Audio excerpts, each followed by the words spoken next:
Nagtamo ng mga sugat at pasa sa katawan ng isang batang 6 na taong gulang matapos namanong bugbugin sa Caloocan. Ay tinuturong nasa likod ng pananakit ang nanay ng kanyang kalaro. Live mula sa Quezon City, may unang balita si Bea Penlac. Bea, kumusta na ang biktima?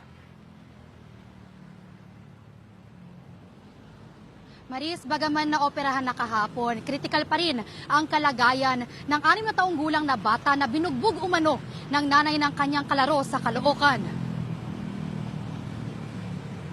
Talagang alaga namin yun, ma'am. Kaya sobrang sakit na ganun yung gagawin niya. Hindi.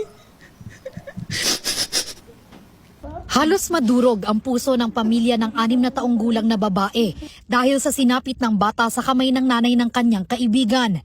Naglaro lang daw ang biktima sa bahay ng kaibigan niya sa Caloocan City. Nang makita ulit nila ang bata, wala na siyang malay, duguan ang ulo at puro pasa ang katawan. Alos hindi ko nakilala yung pamangkin ko kasi namamagay yung muka, namamagay yung mata, tas ang daming pasa. Nakakapanlo mo kasi hindi nga namin sinasaktan yung bata tas ganun yung gagawin sa kanya.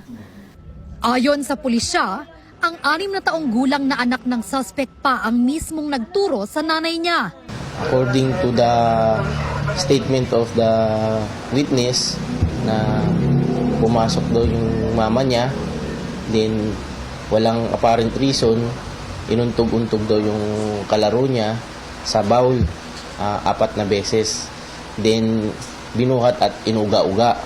Narinig daw ng kapatid ng suspect ang komosyon sa bahay at nang puntahan niya ito, Nakita niya na yung minor victim natin na nakahandusay at nagsusuka ng dugo.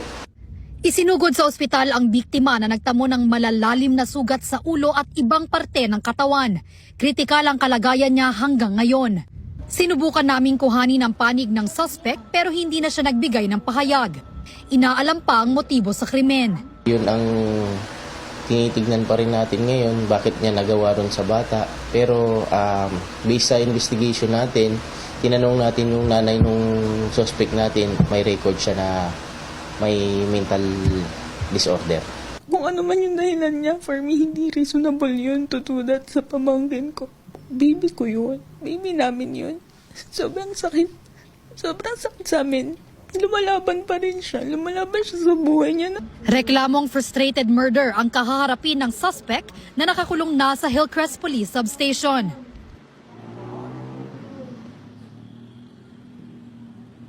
Maris, hiling naman ng pamilya ng biktima ay sana'y tuluyan na siyang gumaling at makamtan nila ang hustisya para sa bata. At yan ang unang balita mula rito sa Quezon City. Bea Penlac para sa GMA Integrated News.